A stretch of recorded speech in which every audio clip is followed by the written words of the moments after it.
بسم الله الرحمن الرحيم. الحمد لله والصلاة والسلام على رسول الله صلى الله تعالى عليه وسلم.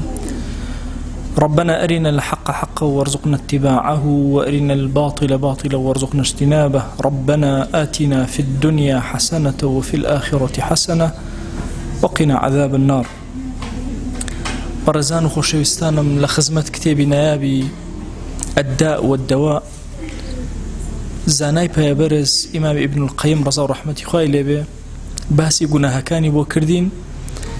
گەورەترین گوناه ناوزەندی کرد بە شەریک بۆ خوا قەراردان، دوای ئەوە بە قەتڵ، سێهەمین دانش بە زینا. لە باسی زینایە فەرمووی نەظەراتی ئینسان لەگەڵ خەتەرات و خەیاڵی ئینسان زۆر تەئسیری هەیە لەسەر مەسئلەی کەوتنە ناو گوناهی گەورەی،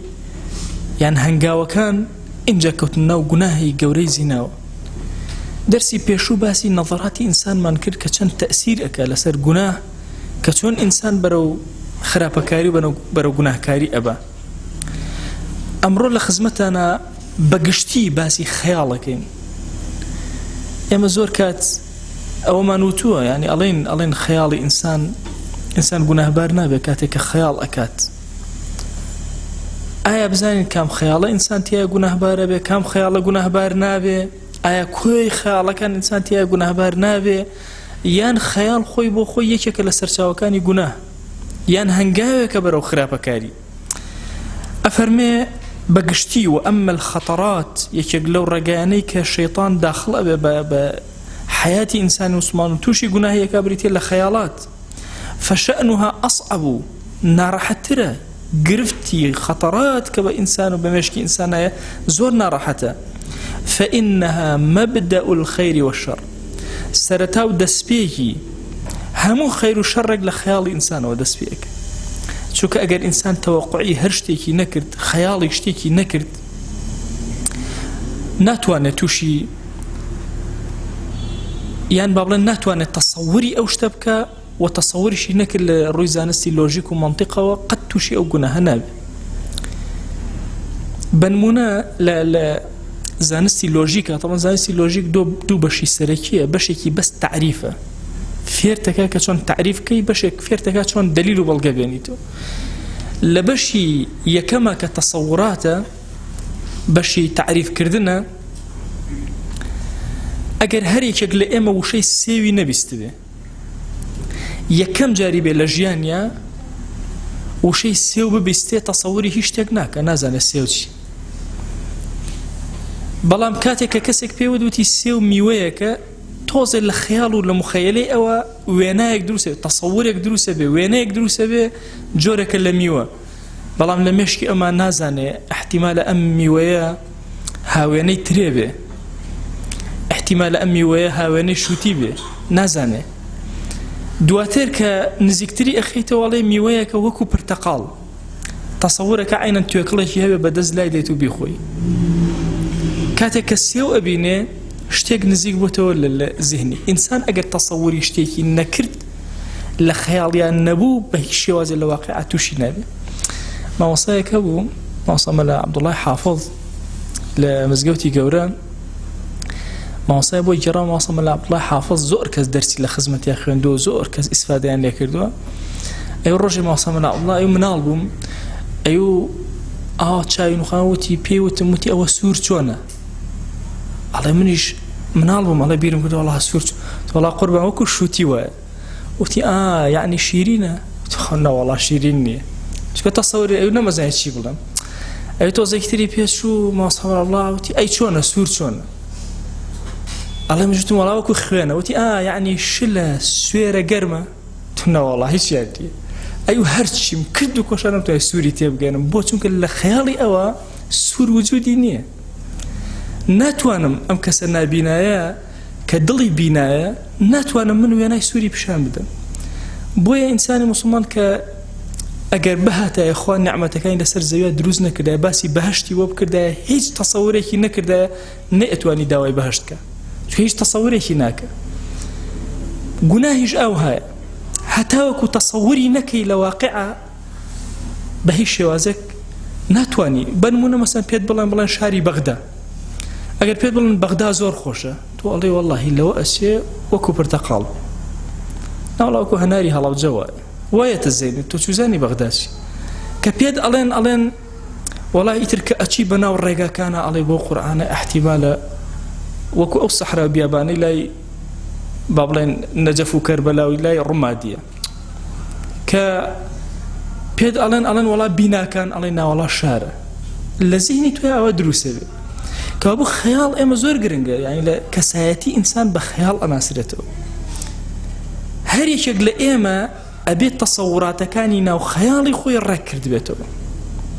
بۆیە ئەفەرمێ سەرەتا و دەستپێکی خەیر و شەڕ بریتێ لەو خەتەرات و خەیاڵاتی کە بە زیهنی توێیە چەندێ تەسەوری ئەو گوناهات کردووە اینجا مەخۆمان هەزانین لە علمی نەفسا تەڵقین ئینسان گۆڕانکاری بەسەرە ئەهێنێ دۆستێکم هەموو حەزی لە بامیە نەبوو ئەیان و کاکە تەڵقینی خۆ کە حەزە لێ بێ با بە چۆن تەڵقین ئەیان هەر تۆ بڵێ بامیە خۆشە دیتە تۆ ئەی خۆی ئەی دەوڵی تا قیامەت بڵێم نایخۆم ئەوە نێوت خۆشە ئێستا بامیە خۆرە تەبان بۆ چونکە تەڵقینی ذاتی خۆی ئەکا ئەم شتێک کە لای بێتامە لای بەتام ئەبێت خەتەراتی ئینسان وەکو تەڵقین ئاوایە وردە تەڵقینت ئەکا بەرەو گوناهتە بە ئەگەر ویستی لە شەڕا بەکاری لە خەیرە تەڵقین تەکا وردە بەرەو چاکە ئەدهێنێ بويا إمام ابن القيم أفرمي فإنها مبدأ الخير والشر خطرات إنسان مبدأ دسبيك سرچاوية بخير وشر ومنها تتولد الإرادات والهمم والعزائم هم إرادك إنسان إرادي خيرك يا شر هم غمك بدل يايت هم همتك إيكا هم عزيمتك برياردانك هم سرتك إلى خيال ودسبيك هر کەسێ لە سەرەتا و خەیاڵاتەکانی مڕاعاتکە و ئاگای لێ بێ زوو ئەتوانێ خۆی کۆنتڕۆڵکە ئەتوانێ هەوای خۆی بگرێتەوە بەڵام ئەو کەسەی کەوە خەتەرات زاڵ بوو بەسەریە ئەو کاتە خۆی پێ ناگیرێ زۆر بە زەحمەت کە شتێک لە ناخی ئەما بوو بە ئیرادە لە بەردەم ئیرادەی خۆیان بوەستێتەوە یا لە بەردەم عەزیمەتی خۆیان بوەستێتەوە بەڵام لە خەتەراتە ئەتوانێ ڕاگیری بکە ئەفەرمێ هەر کەسێک ئیستیهانە بە خەتەرات کە گوێ بە خەیاڵی خۆی نەدا بزور خيالكاني برو إهلاكتي أبن روجك لروجان أيضا بعرزة دي خطرات دي بسر دلي إنسانا حتى وكو أبيته هواي إنسان بلام كومالي هواي باطل وخراب دي قد بدن خواهي قورن نمونيك إهنته ولا قرآن بو كردوي كافر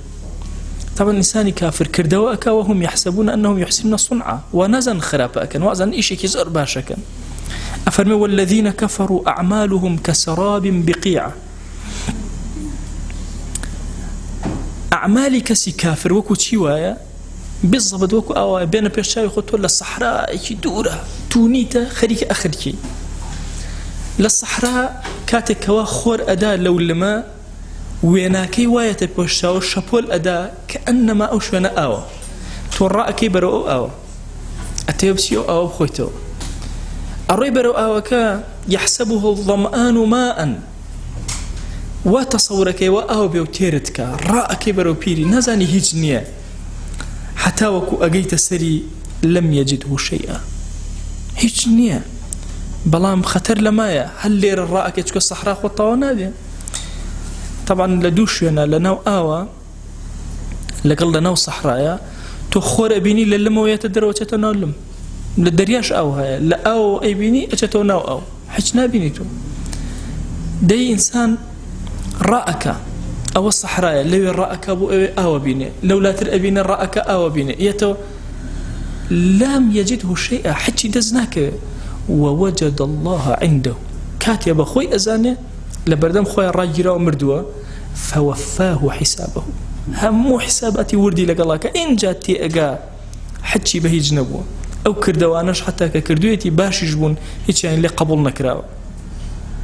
والله سريع الحساب آياتك أفرمي أخوة زور بتيجي محاسبة يعني أكا لسر ود ودرشتك كردوان لحياة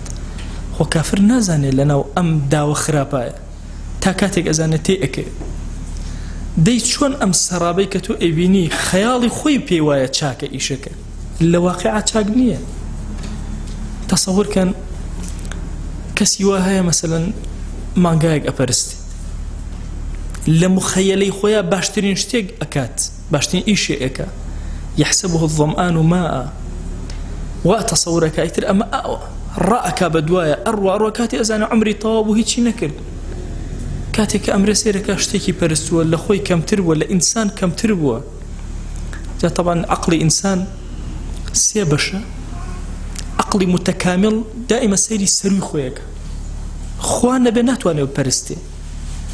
عقلي الطبيعي لعلمي لوجيكا أوي هاواني خوي أبرستي مروفيكي تر أبرستي تسروكي حزبك مروفيك هركسك بوذايك هرشتك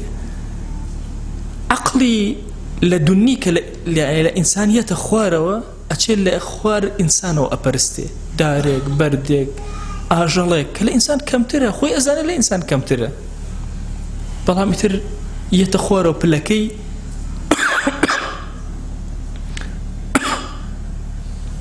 بلكي يتخواروا بأندازي كوا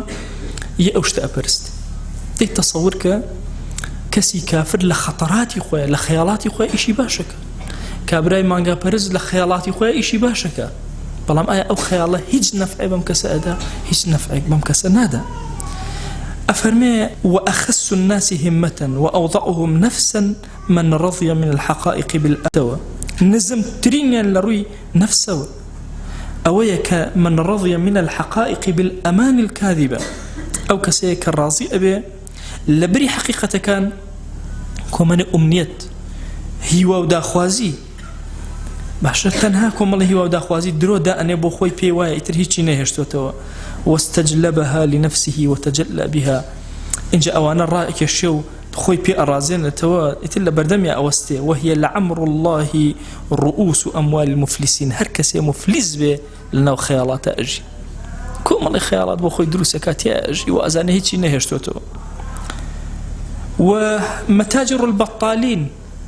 أو كسيك بطالة وهيج كارقناك بخيار خوي أنواع تجارتك بخيار خوي دولمان أبي فقير أكيوتو زررك قازانجك كرين وفروشتنك على خيال خويا متاجرك وهي قوت النفس الفارغة أو كسي نفسي خالي بي بشوق بي دائما لخيالات أجي التي قد قنعت من الوصل بزورة الخيال قناعتي بخوي هنا وأزاني وصالوا بيقيشتن تنهى لخيال دروس أبي حقائق نابيني تنهاكم الله دروي هواكاني لمدوا أبيني هيك ترنابيني أفرمي وهي أضر شيء على الإنسان والله لها مشتزيات شرير ترلس الإنسان بريتي لم خيالات خرابانا إنجا هرشي تمليق لإنسان دروس أبي هرشي عجيك دروس أبي سرچاوي لخياله وقرتو بزور أقام اللي بي سوچي كي خيال وايلي كردو طبعا هيج إنسانك نية إلا أنبياء نبي لهمور وكان وعجزي نبي يا كسلي نبي ومتكامل بي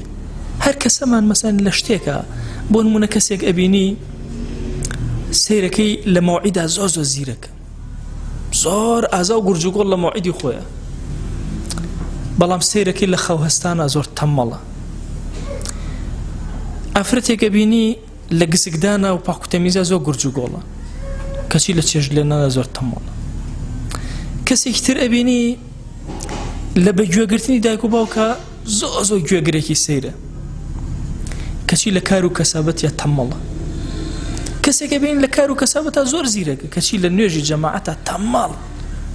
قوة نيالي سينا ونيوجيكي جماعتي بوي إنسان متكاملني لهمور وكانه وبلام جهد أكابو تشيبو تكامل توشي كسل أبي بلام لكوا توشي كسل وخيالي لبشتيوه خيالي وايلي كردو تماليكا بيوايا بخيالك خوي أم إشي باشتر لو إشي نازاني إنسان بهمولا كان متكامل أبي لو تماليك لو تماليك هو كاركي بريتي لخيالاتك لذهني أم كساها إن جاء وتولد التفريط والحسرة والندم دائما زيادة الربيئك أو كسي خيالي زور لو اشتا زيادة الربيئك لو كم تربيئك دائما بشيماني وندامة ريتيئك والمتمني لما فاتته مباشرة الحقيقة بجسمه حول صورتها في قلبه أو كسيك تمنى يشتيك كدسيناك إتر لإنسانية حقائق درجة أجت ناو خيالاته وكتشو ناو خيالاته إتر لخيالاته أنواع جسمي بودروسة صورتي مثلا أم آفرته بنمونە ئەگە مەسەلەی ئافرەت بینە پێشەوە یا ئەم پیاوە سوورەتی ئەم لە زیهنی ئەمە دروست ئەبێ عانەقەها دەسەکاتە ملی وەضەمەها باوەشی پێ ئەکا ئیتر لای ئەم سوورەتەکە ئەبێتە حەقیقەت لی تێکە چێ تاوای لێت هەندێک جار ئەم ئینسانە لە ئەسڵی ئینسانیەت دەرەچێ بەرەو شێتی ئەڕوا بۆ چونکە بۆ عەبدی خەیاڵاتی خۆی حەقیقەتی فڕێدا اینجا یەک کۆمەڵ وەهمی خەیاڵی بۆ خۆی دروست ئەکا و تەسویری ئەکا لە فکری خۆیە و لەگەڵ ئەمە ئەژی ئیتر تەواو ژیانی هەمووی ئەفەوتێنێ هەر شتێک بێ یعنی جاری وا هەیە کەسێک ئەبینی کاسپێکی زۆر باش بوو کەچی ئێستا دانیشتووە لە ماڵ و هیچ کاسپی ناکە ڕێگاکە بۆ کاسپێکرد ناکە وەڵاڵە کاسپی نییە بۆ کاسپی نییە چونکە ئەم لە خەیاڵی خەریکی کاسپیکردنە ئەنواع تیجارەت و بازرگانی ئەکا و دەوڵەمەند ئەبێ و ئەم جۆرە لە زیهنیە تەواو وازانە هیچی نێشتوێتەوە یعنی جاری وا هەیە بە سوورەتی ئافرەتێکەوە هەموو حیاتی ئەفەوتێ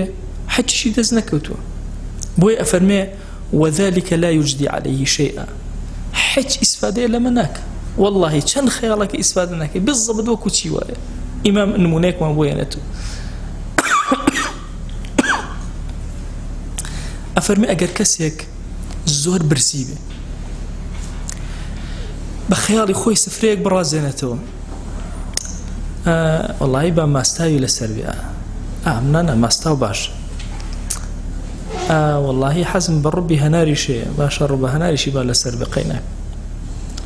ئەوە نانا باڕانێکی قەل لەو سوچە دانرێ باشە دوای تۆزێک نانا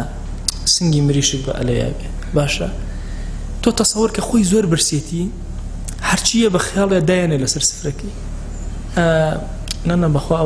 ئەو زەڵاتەیەکم بینی نازام لە فڵانە شوێن بە ئەوە لەوێ بێ بە ئەوەی تر سێرەکە جار بەجار برسیتری ئەبێ و هیچ شوێتە ناوسکی ئەمەوە تێرێکی خواردووە زیاتر ئیشتیاق پێ ئەکا بۆ خواردن ئەڵێن زۆر کات ئینسان بە خەیاڵ ئەمرێ نەک لە بە برسێتی خەیاڵ ئەیکوژێ نەک برسێتی لەوە چێ خۆی زۆر ڕابگرێ لە سەر برسێتی بەڵام ئەم خەیاڵەی کە ئەکا بۆ خواردن ئەیکا بۆ خواردن ئەیکوژێ یان تونیەتی تەمەنا و هیوا و خەیاڵ و هەمووی ئاوا دابنە 5 کوپم ئەخواردەوە نە 6 ئەخواردەوە نە 10 ئەخواردەوە دەی ئەم خەیاڵ ئایا ئەم کەسە لە تونێتەکەی ئەڕوا برسێتەکەی ئەڕوا نەخێر ئەفەرمێ بە هەمان شێواز ئاوایە ئەم کەسەی تریش ئەم ئافرەتەی لە پێش شاوی خۆی داناوە لە مێشکی خۆیان تەسویرێکی جوانی بۆ ئەم ئافرەتە کردووە ئیتر خەیاڵاتی لەگەڵ ئەم ئافرەتەوە تەسەوڕەکە هیچی پێ نەبڕاوە هیچ شتێکی نەکردووە بەڵکو زیاتر برسی کردووە زیاتر ماندووی کردووە ئەفەرمێ ئەگەر هات و وردە وای لێ هات کە سکوونەتی لەگەڵ ئەما بوو تووشی گۆشەنشینی ئەوێ زۆر کات ئینسان کە چوە ناو دنیای خەیاڵە و خەیاڵی لێ بوو بە واقع یەکسەر دوورە پەرێزە بێ لە خەڵک ئەسێ لە سوچێکا دانیشە بۆ لەگەڵ خەڵکە خەیاڵەکەی تێکەیەن تەقەتەقەکەن ئەم حەز ناکە حەزەکە شوێنێکی ساف و جوان دانیشە بۆی خەیاڵەکەی بە مسۆگەری بڕوە تازە ئیتر ژیان لەگەڵ خەیاڵە ئەباتە سەر تووشی گۆشەگیری ئەوێ دوورەکەوێتەوە لەگەڵ خەڵک ئەمە تەنها لە شتە مەسەلەن تەماعی جوانەکانی با بڵێن دنیا نییە نانە لەمە زیاترە جاری وایە غەمێک تەسەوور کە غەمێک و خەیاڵاتی ناو غەمێک و دەی دوو کە شەڕیان بۆ پێکەوە یەکیان لە یەکێکیانی داوە ئەوەی کە لێی دراوە یە خەیاڵاتەکە شەڵای من ئاوام کردە دەسم لا بردایە دوو بۆ گزم بە ناو دەمیا بایە نازانم چی دەی ئەچێتە ناو خەیاڵ ئیتر تەواو گۆشەنشینە بێچێت لە سوچێکە دانیشە بەس بیرەکاتەوە وەڵای ئەو بۆ گزم ئاوا بۆشایە نە لەوە چێ دەسم بگرێ ناوەڵا لە ژێرەوە لێ ئەدەم باشە هەموو خەیاڵاتی در هەڕوا عمری ئەفەوتێ یعنی سبحان الله مەسەلەی خەیاڵ ئەگەر لەگەڵ یا ڕۆشتی لێت ئەبێتە حەقیقەت کە لێت بتە ئەوە حەقیقەت تەواو یعنی من جاری وا هەیە نەخۆشێک ئەبینم ئەوە لەگەڵ یا دانیشم هەندێک قسەم بۆ ئەکە ئەوەنە بە یەقینەوە ئەیکە خزمەکانی هەموو قەناعەتیان کردووە کە قسە بۆ من ئەکا من ئەزانم ئەمە لەکوێیە دنیایەکی بۆ خۆی دروست کردو لەناو ئەو دنیای خۆیان لە سوچێکی بچووکە دانیشتووە پێی وایە هەموو شتەکان حەقیقەتن یەک دانەشیان حەقیقەت نییە تەسەوور کە ئێستا مەسائیلی جین خەڵکی زۆر پێ ئەترسێنن لە چەند وتارێکیشە باسم کردووە کە ئەو مەسئلە جێگەی ترس نییە ئینسانی موسڵمان کەسێک سەیرەکەی ئەمەندە ترساوە خەیاڵی لێ بۆتە واقع ئەڵێ ماوەسە چۆن تۆ چۆن ئەڵێ وەڵای من بە چاوی خۆم بینیم کە بە چاوی خۆت نەتبینیەوە بە چاوی خەیاڵت بینیت ئەوە خەیاڵت ئەو تەسەووڕی لا دروست کردی ئاخر ماوەسە بینیم دەرگاکەی کردەوە تون پێوەیە وەڵا خەیاڵیش نەبوو هەر ئاگاشم لە خۆم بوو ڕاستەکەی بەس ئەوەندە چوویتە ناو خەیاڵەوە فعلەن ئەم دەرگایە لە تەسەووری تۆیە کراشەوە داشخرا زۆر شتی تر لە حیاتی ئینسانە ئەوەی خۆی دایە خەیاڵ فەوتا هەندێک جار هەندێک گەنجی جوانم ئەبینی زۆر ملتەزیم زۆر متحەمیز بۆ دین دوایی گۆشەگیر ئەبوون زۆر کە قسم لەگەڵاکردن بۆی بیان خەمەوە سەر عەمەلی ئیسلامی پێم نەئەخرایەوە بۆ خەیاڵاتێکی لای خۆی دروست کرده بوو تەسەووڕکەن جارێک گەنجێکم بینی خۆی لێ و بە خەلیفەی موسڵمانە ئەی بەیعەتیان داومەتێ کوڕەڵە کێ بەیعەتی یاویتەتی کێ بەیعەت بە تۆ ئەدا یعنی تەسەووڕاتی یانەناو خەیاڵاتە خۆی کوشتووە بۆیە لە ڕاستیە بێ ئێمە ئەم مەسەلەی ئیبن القەیم باسی ئەکا زۆر عەزیمە يعني والله والسكون إلى ذلك واستجلابه يدل على خسارة النفس ووضاعتها والله نفس النزم بوتو نفس اللي دز داوة خوت اللي دز داوة كسويتنا أم ميدانه وإنما شرف النفس وزكاؤها وطهارتها وعلوها بأن ينفي عنها كل خطرة لا حقيقة لها نفسي برز نفسي باك ذكي شريف كامية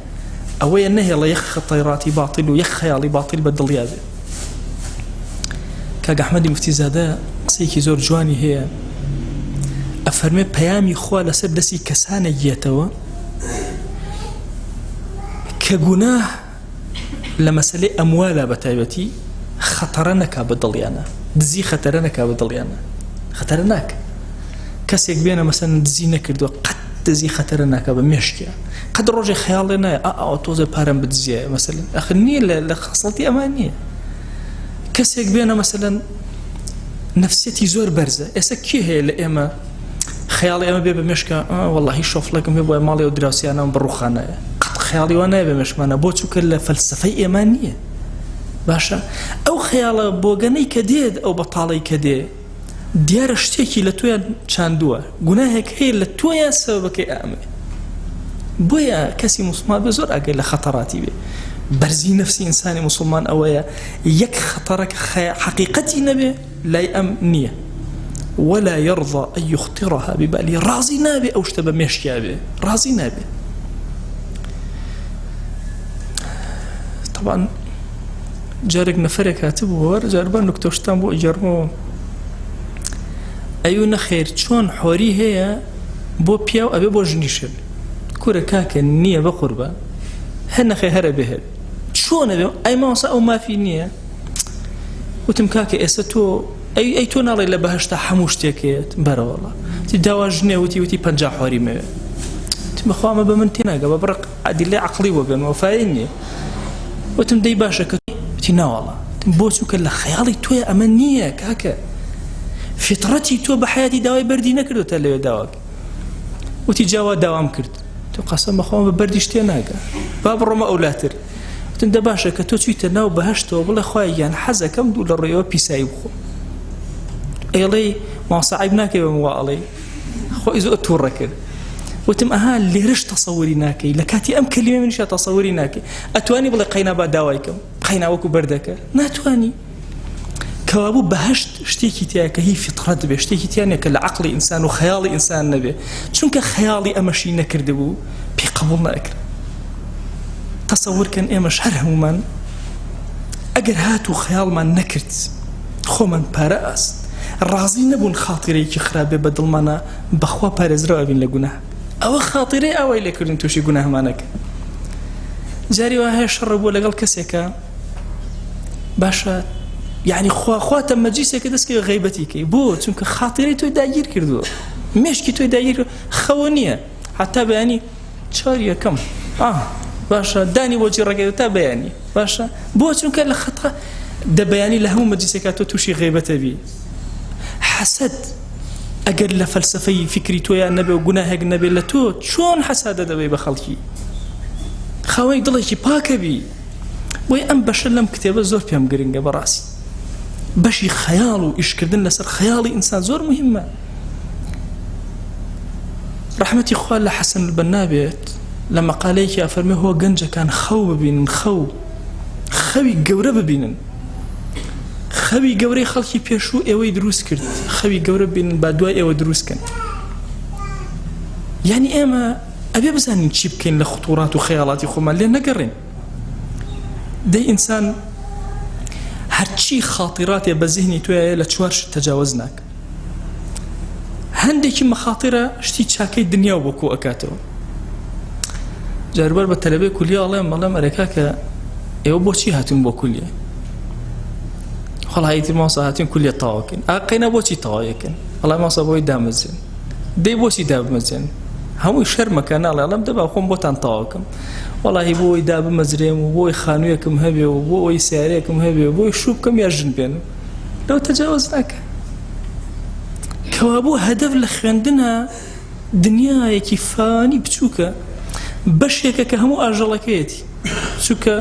مەسکەن شوێن مەلبەس جلو بەرگ و پۆشاک خواردن خواردنەوە موناکەحە و زەواج هەموو ئاژەڵەیەتی ئینسانیشەیەتی کەوابوو خاطراتی تۆ خەیاڵاتی تۆ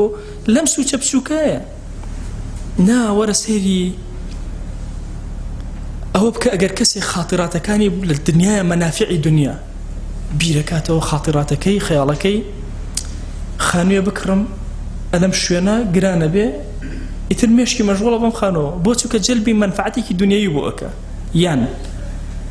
شتێک کە زەرەرێکی دنیای لێ دوورە خاتەوە مێشکی داگیرەکە خەیاڵی داگیرەکە بیرەکاتەوە ئەگەر ئەو ئیشە نەکە باشترە نابێت نابێ ئەوە بکەم ئەگەر ئەوە بکەم زەرەر ئەکەم ئەوەنە زەرەر ئەکەم نابێ ئەوەنە زەرەر ئەکەم یعنی خاطراتەکەی خەیاڵاتەکەی لە پێناوی چییە لە پێناوی لادانی شەڕێکی دنیاویە لە خۆی ئەمە بەشی یەکەم دنیا بۆ خۆی ڕاکێشەوە باشە خراپەی دنیا لە خۆی دوورخاتەوە بەشی دووهەم چونکە چوار جۆرە یەکێکیان یەستەجلب بها مصالح ئاخرەتی خەیاڵاتێک هەیە مەصالحی ئاخرەتە بۆ ئەوەکە لەم ڕۆژانە مامۆستایەکی ئاینی لە خزمەتیا بوون تووشی نەخۆشیێک بوو بوو نەیئەتوانی سوژدە بەرێ ئەوە بەسەر کورسیەوە نوێژی کردە ئەوی زۆر غەمە خۆم زۆر خەفەتم دائیمە خەیاڵ و داگیر کردوم مێشکی داگیر کردم و شەوەشی کردوم ئاخ خۆزگە ئەمزانی ئەوام لێجە ئەزان چەند سوژدەمە برجاران بەس تازە لە دەست دەرچوو هەرچی ئەەکەم ناتوانم سەر بخەمە سوژدە بەم بۆ خۆیان ئەو ملم نەوی ئەەکەم بەس سرم ناکەوێتە سەرزەوی زۆر بێتاقەتم ئەوە چی ئەوە خاطرە و خەیاڵێکە بۆ جەلبی منفعەتی ئاخرەت ئیمامی عومەرگیان فەرمووی بە ئەصحاب فەرمووی تەمەنەوە دەی تەمەنام بۆ بکەم چیتانەوە ئەمە ژوورێکی گەورە ئەڵێ 300 کەسێکی ئەگەر ژوورەکە یەکیان وتی تەمەنا ئەکەم ئەم ژوورە پڕ بێ لە گەوهەری گرانبەها لە پێناوی خوابی بەخشم یەکێتی وەڵڵاه تەمەنا ئەکەم پڕ بێ لە ئاڵتوونی زۆر چاک دیناری ئاڵتوونی ساغ لە پێناوی خۆ لە جیهادا سەرفیکەم یەکتر خوا تەمەنا ئەکەم پڕ بێ لە ئەسپی چاک بیدەم بە موجاهیدان لە پێناوی خوای ئەی تۆ ئەی ئیمام تۆش خۆش شتێکمان پێ بڵێ بەخوا تەمەنا ئەکەم ژوورێکی پڕ ئەمە ئەبا عوبەیدەم هەبێ ئەبا عوبەیدە کاری موسڵمانانی پێ چکە ئەمینی ئەم ئومەتەیە کاری موسڵمانانی پێ بسپێرم سیرکە تەمەنا ئەکە خەیاڵ ئەکە بەڵام بۆ نەفعی ئاخرەتی نەک بۆ دنیای ئەمانە خۆ داوای پارە و ماڵیان ئەکرد بەڵام بۆ خۆیان نەبوو خەیاڵەکەیان بۆ خۆیان نەبوو بۆچی بۆ کاری خێر بوو حەزی ئەکرد پڕژوورەکە ئاڵتوونی هەبێ بەڵام لە پێناوی خوا سەرفیکە مجەوهەراتی هەبێ و سەرفیکە ئەسپی هەبێ و بیبەخشێ ئەبا عوبەیدەی هەبێ و کاری موسڵمانانی پێ بکە خەتەڕەی چوارەم ئەوەیە یەستەدفع بها مەضار ئاخرەتی ئاخرەتی خۆی پێ بپارێزێ خەیاڵ تەسەور کە کەسی وا هەیە شەو نیوەی شەوەکە خەیاڵەکە چۆن هەڵسێت نوێژی بەیانەکەی نەفەوتێ ذیکر و ئەورادەکەی نەفەوتێ بەیانی بڕێر ئەدا ئەو کارە خەیرە ئەەکەم ئەوە ئەەکەم خۆم لەو گوناهە ئەپارێزم ناچم بۆ فڵان شوێن نەوەکو تووشی گوناه بم یەک دنیا خاتراتی جوان مێشکی داگیرەکە هەمووی ئاخرەتە خۆ ئێمە خەڵکێک نین دنیامان نەوێ واللهی ئێمە لە خەڵک زیاتر دنیامان ئەوێ چکە ئێمە ئەمانەیە ئەزاین چۆن بەکاری بێنین بۆیە خەیاڵاتی ئینسان لەم چوارە تەجاوز ناکە یا چاکەی دنیای ئەوێ یا ئەوێ لە خراپەی دنیا پارێزراوە بێ یا چاکەی ئاخرەتی ئەوێ یا لە خراپەی ئاخرەت پارێزراوە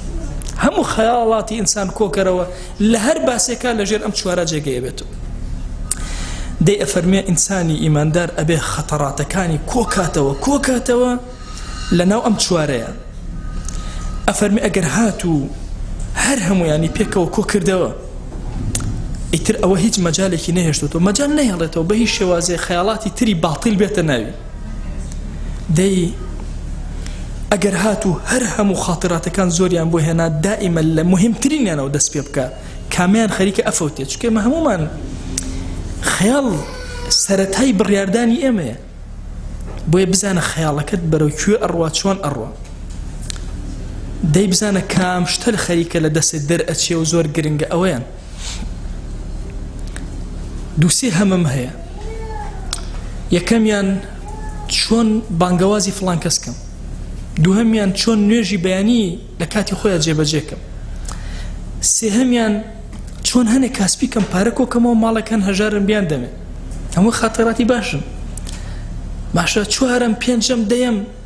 کۆمەڵە نەخۆشەیە سەری لێ بم چۆن بچمە سەر خەبران کامیان لە هەموویان گرنگترە نوێژی بەیانیەکەت جەممی خاتراتە بخەرە سەر نوێژی بەیانی تا ڕێکیەکەیتەوە.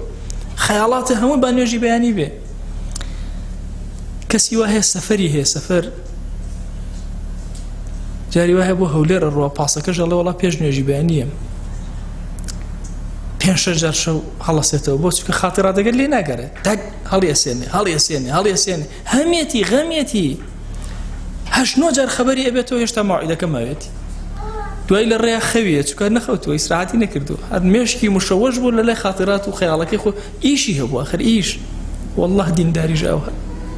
کە خاترەت هەبوو بۆ شتێکی باش وەرە خاترێن نوێژی زوحا بخەرە مێشکی خۆتەوە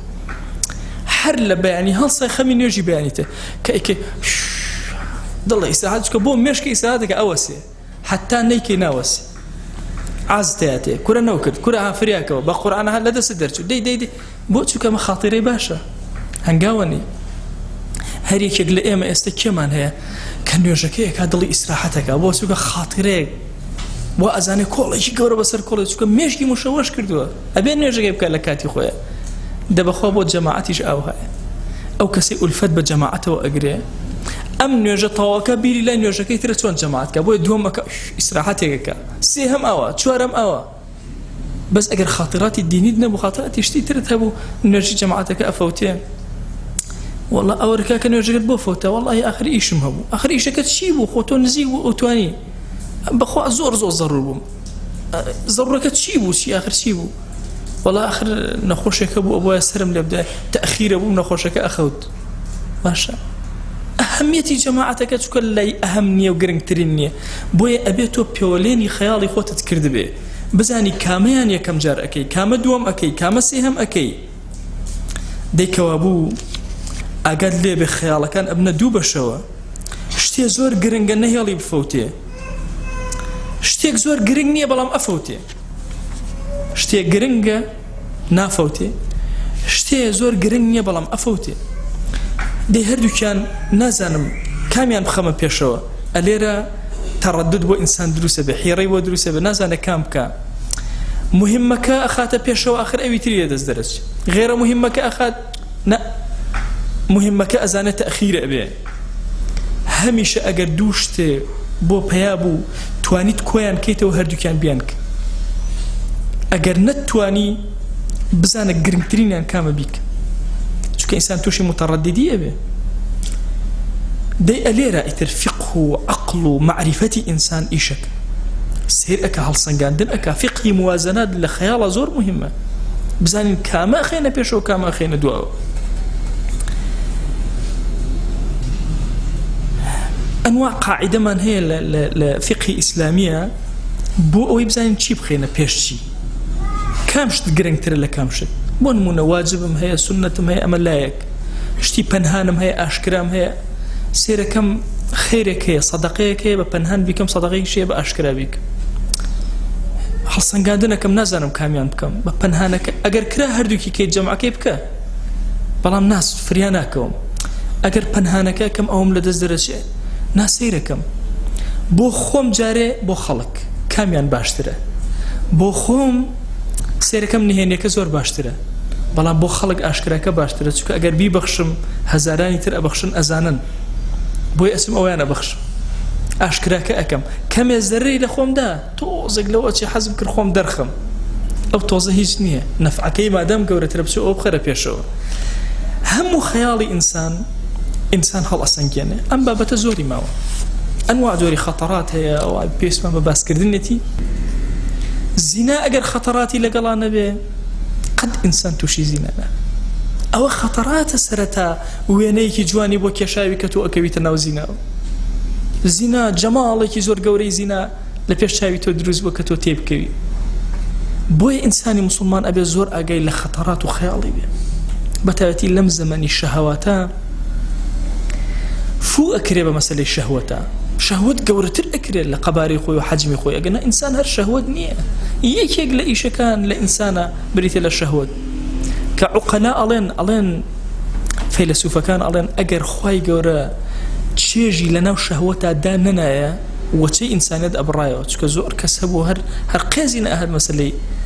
شەهوات نزیکی بکەوێتەوە ئینسانیەت ئەفەوتەوە ناخوا چێژێکی وای تیادانا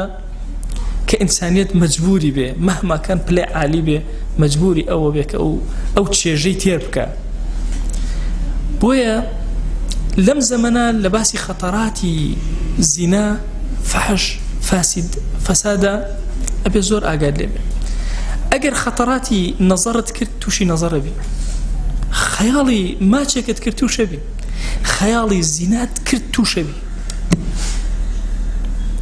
بۆیە ئەبێ زۆر ئەگەمان لە خەیاڵمان بێ خەیاڵ سەرەتایەکە بۆ توش بوون وێنەیەکە بۆ گۆشەگیر بوون ئەبێ زۆر بە وریایی لە خەیاڵی خۆمان بڕوانین لەعەل خوای گەورە دەرومان لێ ئەکاتەوە لەم زەمەنی فەسادان نەجاتمان ئەبێ واللهی کەسی وا هەیە ئەگەر ئەموالی هەموو کەون بخێتە بەردەسی خیانەتی ماڵ بە مێشکە خەتەرە ناکە بەڵام خیانەتی مەسەلەی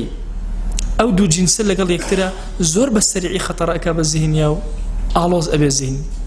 بۆیە بێ ئاگاداری خۆمان بین خەتەراتەکان خەیاڵاتەکان ڕاگرین ئەمڕۆ لەبەر زۆری وێنەکان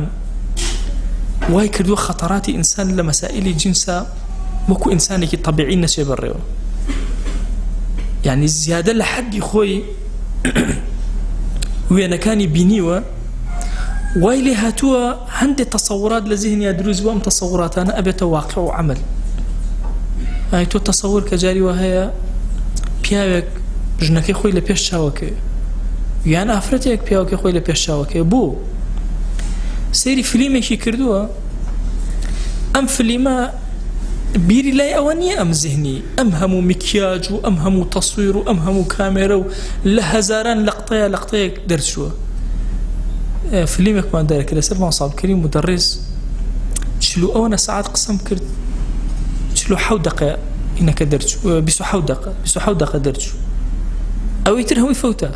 ئەو هەموو قسەم کردبوو ئەوە ئەنا لەویا بووە سە ماوەسە تۆ تۆزە بچوو ئەو لەو ئادێ ماوەسە ئەو گوڵە لێکەرەوە ئادێ ماوەسە ڕاکە وەرە بڕۆ دوایی ئەو تۆزیان لێ دەرهێنا بوو اینجا تێگەشتم ئای برا ڕۆمە فلیمە بێت چۆن دەرکرێ ئەبێت چەند جار ئەم شتانە دووبار کەلیمەی وا هەبووە لەوەچێ 20 جار وت بێتمەوە 20 جاری ڕێک اینجا تۆزێکیان لێ دەرهێناوە دوایش کە سێرمە کرد 20 جار پیان وتومەتەوە سێ وشیان لێ دەرهێناوە باشە هەموو ئەوی تری فەوتە چکەوان سێ وشەکەیان ئەویست بەس تەنها سێ وشەکەم تایە دەرنەئەچوو ئەبووە هەموویم بووتایە ئەدە بێڵێرەوە ئەلێرا بێڵە ماسە لەسەر ئەو بەردە بێڵە وەرە خوارە بێڵە ئەبچۆیە بۆ قورئانە لە عمری خۆما کەس ئەوەنە ئەمری پێ نەکردوم هەر وەڕاست بووم وەڕاست یعنی وام لێ هاتووە بە حیاتی نەچمە بەردەم کامێرە دوای سیرەکەین شتێکی زۆر کەمی لێ دەرچوو دەی تەسەوەر کە مەسەلەن فلیمێک ئەبەم شکڵ و شێواز و تەرتیباتە ئەو لەقتە ئادێ ئەوی تریان دەی ئەم کەسەش کە سەیرەکە خەیاڵێک لە ذهنیا دروسە ئەوێ بێت ئەم خەیاڵە لە بەرامبەرەکەی خۆیان ببینێتەوە نایبینێتەوە خۆ ئەم ستافەی عەلامیە کوا و ئەم مکیاجە زۆرە کوا و ئەمە ناکرێ بۆیە سەیرەکەی یەکەم گۆشەگیری کە دەست پێ ئەکا لەوەیە کە خێزانی خۆی لە پێشەوەکە گۆشەگیرە بێ لەو وردە گۆشەگیرە بێ لە کۆمەڵگا ناتوانێت دەرەقەتی وەزعی ناو کۆمەڵگا نایە لە ناو خەیاڵە خۆی متەکە تاوەکو خەیاڵی لێ ئەبێتە حەقیقەت کە لێ بووە حەقیقەت وردە بەرەو جنون و شێتی ئەڕ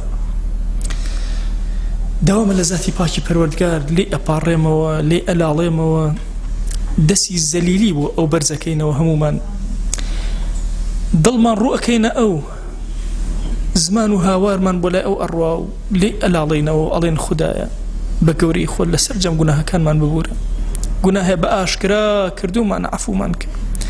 گوناهێ بە پەنهان کردومانە عەفومان کە گوناهێ خەتەرەی کردووە بە دڵمانە لێمان ببوورە تو گەورەی خۆت خوایە دڵەکانمان پاک کەرەوە خەیاڵێکی خراپی تیا مەهێڵە یا ئیلاهی یا ئەکرەم الئەکرەمین یا ڕەبی خوایە گیان عاقبەتمان پڕکە لە خێر و خۆشی یا ڕەبی خوایە گیان هەر کەلیمەیە وتومانە لە هەموو عومرمانە توی تووڕە کردەوە جێگەی ڕەزامەندی تۆ نەبووە خوایە بمان بوورە یا ڕەب العالەمین یا ڕەبی خوایە گیان هەر سێرێکە کردومانە جێ ڕەزامەندی تۆ نەبووە خوایە عەفومان کە بمان بەخشە یا ڕەبی خوایە گوناهێ لەمەوە پێش کردومانە عەفومان کە گوناهێ لەمەوە دوعایکەین و فریای تەوبە ناکەوێن عەفومان کە یا ئیلاهی داوات لێ ئەکەین لە گوناهی دایک و باوکمان ببوورە لە گوناهی برا و خوشەکانمان ببوورە لە گوناهی خزم و کەسوکارمان ببوورە لە گوناهی خێزان و هاوسەر و مناڵمان ببوورە لە گوناهی خۆشەویستانمان ببوورە لە گوناهی مامۆسا و قوتابیمان ببوورە تو گەورەی خۆت خوایە لە گوناهی ئومەتی پێغەمبەری خوا صلی الله علیه و آله وسلم ببوورە یا ڕەبی خوایە لە گوناهی مردوەکانمان ببوورە تو گەورەی خۆت خوایە داوات لێ ئەکەین بە ناوی جوانە بە صیفەتی بەرزە بە ئیسمی عەظەمت ئەم ئومەتە بخەرەوە سەر قاچەکانی خۆی یا ئەکرەم الئەکرەمین یا ڕەبی خوایە عاقبەتمان پڕ خەیر کە ژیانمان پڕ ئاسوودەی و ئارامی کە ئاخرەتمان پڕ ئاسوودەی و ئارامی کە یا ڕەبی خوایە گیان پەنا ئەگرین بە تۆ لە خەیاڵاتێکی شەڕ کە بە زیهنمانە تێئەپەڕ پەنا ئەگرین بە تۆ لە ئیرادەیەکی خراپ کە بە ناخمانە بگوزەرێ یا ڕەبی خوایە عەفو و کەڕەمی خۆت بەسەرمانە ببارێنە لێمان خۆش بە یا ڕەب العالەمین خوایە هەر یەکەمان کۆمەڵی گرفتمان هەیە هانا بۆ کێبەرین بۆ لای تۆ نەبێ دەست لە کێ بەرزکەینەوە لە تۆ نەبێ خوایە تۆ خۆت حەی و کەریمی شەرم ئەکەی لە عەبدێ دەسەکانی بەرزکاتەوە بە خاڵی بیان گێڕیتەوە یا ئیلاهی ئێمە دەستی زەلیلی و تەواضع بۆ تۆ بەرزەکەینەوە هەرچی گرفتێکمان هەیە بۆمان چارەسەرکە ئەگەر نەخۆشین شیفامان بدە پەروەردگارە ئەگەر قەرزی سەرشانمان سووکە یا ئیلاهی داوات لێ ئەکەین بە گەورەی خۆت ئەگەر گرفتێ مشکلەیەکمان هەیە خوایە بەها نامانەوەرە تۆ حەلیکە خوایە گیان تۆ فەتاحی هەموو دەرگا داخراوەکان لەسەر ژیانمان بکەرەوە یا ڕەب العالەمین یا ڕەبی خوایە گیان چێژی دینداری بخەرە ناو دڵمانەوە چێژ لە ناو نوێژەکانمانە دروست کە پەیوەندیمان لەگەڵ خۆتا بەهێز کە ڕەبت و عیلاقەمان لەگەڵ خۆتا بەهێز کە یا ئەکرەم الئەکرەمین یا ڕەبی خوایە گیان خۆشەویستی خۆت لە دڵمانە پەرە پێ بدە یا ئەکرەم الئەکرەمین لە خۆتمان تێگەیەنە یا ڕەب العالەمین لە عەزەمەتی خۆتمان تێگەیەنە یا ئەکرەم الئەکرەمین لە گۆشە نیگای جیهانەوە خۆتمان پێ بناسێنە یا ئەکرەم الئەکرەمین یا ڕەبی خوایە گیان ئەی جوانی هەموو جوانان ئەی دروستکەری هەموو جوانان ئێمە ئەمانەوێت لە گۆشە نیگای جیهانەوە تۆ ببینین یا ئیلاهی داوات لێ ئەکەین بە گەورەی خۆت ڕەحمەتی خۆت کەڕەمی خۆت بەزەی خۆت لە هەموو سوچێکی ژیانە پیشانمان بدە یا ڕەب العالەمین خوایە گیان ژیانمان بگێڕە بە ژیانی ئەو کەسانەی هەموو چرکە ساتێک لە خزمەت ناو صفاتی بەرزی تۆیە ئەژین یا ڕەبی خوایە داوات لێکەین بە ئومەتی پێغەمبەریان صلی الله علیه و آله وسلم قبولمان کە خۆشەویستی ئەو خۆشەویستە لە دڵمانە زیاد کە یا ڕەبی خوایە لەژێر سێبەری ئاڵای ئەوە حەشرمان کە پەروەردگارە داوات لێ ئەکەین سڵاوی ئێمەی پێ بگەێنەوە ناومان یەکێک لە خزمەتیا بێنە یا ئەکرەم الئەکرەمین یا ڕەبی خوایە گیان عاقبەتمان پڕ خەیر کە لەم دنیای دەرمان مەکە بە ئیمانەوە نەبێ لەم دنیای دەرمان مەکە بە شایەتومانەوە نەبێ یا ڕەب العالەمین یا ڕەبی خوایە گیان داوای عاقبەت خەیریت لێ ئەکەین خوایە گیان ئێمە زمانمان کولە لە دوعایە بە زمانی پێغەمبەریان صلی الله علیه و آله وسلم دوعا ئەکەین و لێت ئەلاڵینەوە هەر چاکەیە ئەو خۆشەویستەمان داوای لێ کردو ئێمەش داوات لێ ئەکەین و پێمان عەتاکە هەر خراپەیە ئەو خۆشەویستەمان پەنای پێگرتووی ئێمەش پەنات پێ ئەگرین و پەنامان بدە یا ڕەبی خوایە گیان دڵمان دامەزێنە لەسەر خواناسی دڵمان دامەزێنە لەسەر تاعەت و دینداری عەفومان کە یا ڕەب العالەمین خوایە عەفومان کە یا ئەکرەم الئەکرەمین یا ڕەبی خوایە گیان سپاردە قەت لای تۆ زایە نەبووە زایە نابێ و خۆمان و ئیمان و عەقیدەمان سپاردەی تۆ کرد یا ڕەب العالەمین دینداری و خواناسی و تاعەت و نوێژی جەماعەتمان سپاردەی تۆ کرد یا ئەکرەم الئەکرەمین یا ڕەبی خوایە گیان سەربەرزی ئەم دنیا و دنیامان کە خوایە گیان عاقبەتمان پڕکە لە خەیر لم دنيا درمان مكة بإيمان ونبي خوايان زليلنا وقناها كان من مكة زليلي دسينا مرد من مكة زليلي سرجة من مكة يا رب العالمين خوايان مسلمانان جيراون لهمو جهاني إسلامية يا ربي خويا بهنا يا نورة يا ربي خويا رزقاريانك يا أكرم الأكرمين لزلة الرزقاريانك يا رب العالمين خويا الرحمة بزي خود بس المسلمان جهانا ببارنا خويا مسلماناني هندستان مسلماناني إيغور مسلماناني بورما مسلماناني همو جهان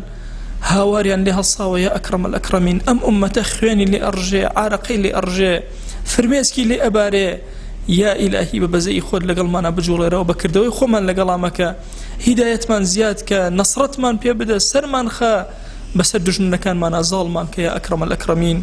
آمين آمين والحمد لله رب العالمين وصلى الله على سيدنا محمد وعلى آله وصحبه وسلم تسليما كثيرا أبدا إلى يوم الدين خوي يقول لقناه من الشيء وجبوري خوالي من قبولك وموفق إن شاء الله.